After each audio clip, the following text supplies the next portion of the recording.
This chocolate is so good. और chocolate खा के याद आई मुझे एक रिडल की। The sum of cost of one chocolate and one candy is ₹40 and their difference is ₹10। What is the cost of each chocolate and candy? चलिए मिलके सॉल्व करते हैं। You know I love mathematics और जब भी ऐसी कोई प्रॉब्लम देखती हूँ तो ये सोचने लगती हूँ यहाँ कौन सा मैथमेटिकल कॉन्सेप्ट अप्लाई होगा और सॉल्यूशन निकलेगा। यहाँ पर दो चीजें निकालनी है। I have to compare and find two different things, यानी कि बनेंगी equations. So let's get to our topic of linear equations in two variables and try to decode the problem together. चलिए एक क्विक रिकैप देख लेते हैं। Grade 9 के polynomials and linear equations के सेशंस में हमने समझा डिटेल में that what are variables, what are constants, how we form polynomials and how we classify polynomials on the basis of number of terms and on the basis of the degree of the polynomial. उसके बाद बात करी हमने linear equation in one variable की and then we talked about linear equation in two variables जहाँ पे variables हो जाते हैं दो and degree of the polynomial is 1. So that means it is a linear equation in two variables. फिर हमने इन्हें solve करना भी सीखा।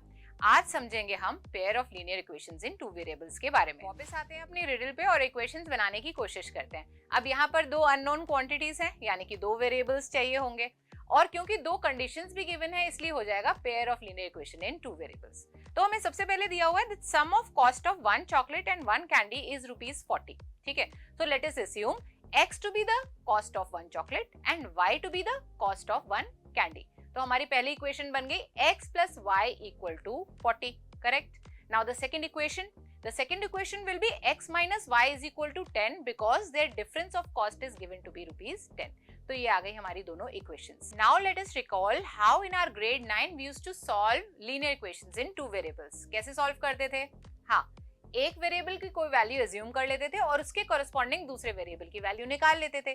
जैसे कि हमारी जो फर्स्ट इक्वेशन है x plus y is equal to 40, इसमें अगर आप x को 20 ले लेंगे तो y क्या आ जाएगा? 20 आ जाएगा। इसी तरह के x को 30 ले लीजिए तो y 10 आ जाएगा और अगर x को 10 ले लेंगे तो y हो जाएगा 30। तो हमारे पास तीन सॉल्यूशंस आ गए और भी बहुत सारे सॉल्यूशंस निकल सकते हैं, है ना, क्योंकि linear equation in two variables have infinitely many solutions. हमने तीन सॉल्यूशंस इसके निकाल लिए और similarly second equation x minus y is equal to 10 के लिए भी हम तीन सॉल्यूशंस निकाल लेंगे। अब लीनियर इक्वेशंस के सॉल्यूशंस तो आ गए, पर हमारी रिडल कैसे सॉल्व होगी? और इसके लिए यूज करेंगे हम ग्राफिकल मेथड। x एक्सिस पे ले लेंगे cost of chocolate and y axis पे ले लेंगे कॉस्ट ऑफ कैंडी। उसके बाद पॉइंट्स प्लॉट करेंगे। x plus y is equal to 40 के जो हमने सॉल्यूशन निकाले थे वो पॉइंट्स प्लॉट होंगे और वो ज्वाइन होंगे और एक लाइन आ जाएगी। इसी तरह से x minus y is equal to 10 के जो सॉल्यूशंस होंगे वो भी प्लॉट होंगे और एक और लाइन आ जाएगी।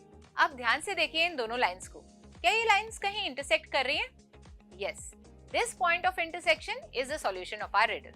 अब इसका x कोऑर्डिनेट बन जाएगा cost of chocolate and y coordinate की जो वैल्यू है वो होगी कॉस्ट ऑफ कैंडी। बताइए जरा x कोऑर्डिनेट क्या है? It is 25। That means ₹25 is the cost of chocolate.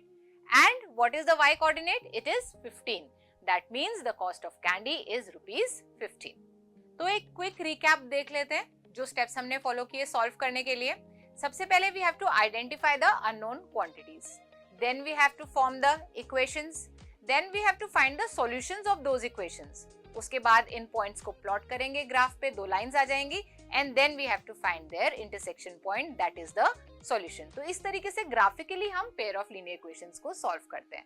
अब यहाँ पे एक और जरूरी बात आप नोट करिए, जब हमने linear equations in two variables की बात की थी, अगर एक ही इक्वेशन हो तो उसकी तो सॉल्यूशंस इनफाइनाइट होते हैं, पर यहाँ पर इस एग्जाम्पल में पेयर ऑफ लीनियर इक्वेशंस थी और सॉल्यूशंस कितने निकले?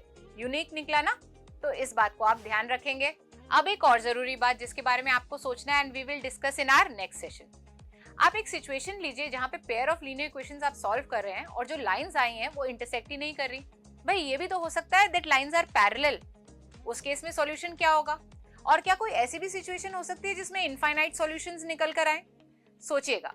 तब तक के लिए try these questions and I will meet you in another interesting and learning session. Take care of yourself and happy learning.